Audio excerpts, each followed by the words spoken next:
The Mike Hosking Breakfast, 6 to 9 weekdays on Newstalk ZB. G'day there. The Treaty Principles Bill is on its way to the gallows this week as the Select Committee came back Friday and suggested it wasn't getting its support.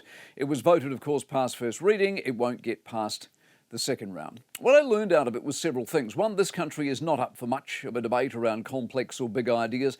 We're sort of myopic in our approach. We hate or we love, and middle ground is irrelevant. There was a venom and aggressiveness to a lot of the submissions too, from those who submitted that actually knew what they were talking about, as opposed to people merely having an opinion. It very quickly became clear there is a massive amount of disagreement over interpretation. I mean, these were the scholars, the lawyers, the historians, experts. They couldn't agree. Now, that to me was the big clue in all of this. If the learned can't agree, surely that means we need something legally speaking to define what we're dealing with.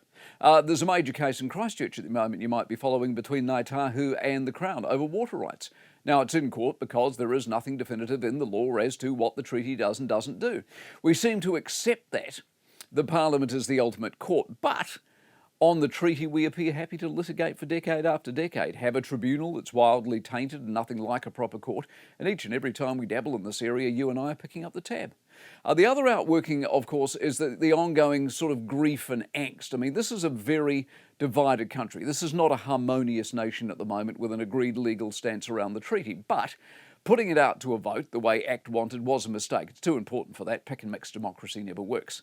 The other thing I learned politically is it should never have seen the light of day if it wasn't going all the way. So this goes to the Luxon negotiation skills. It was either dead before it started or it got the full treatment, one or the other. What we got was a half-baked, deeply divided mess that ended up achieving literally nothing.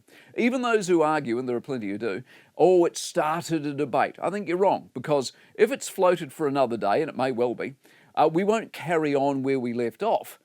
We'll have to start all over again. The Mike Hosking Breakfast, 6 to 9 weekdays on Newstalk ZB.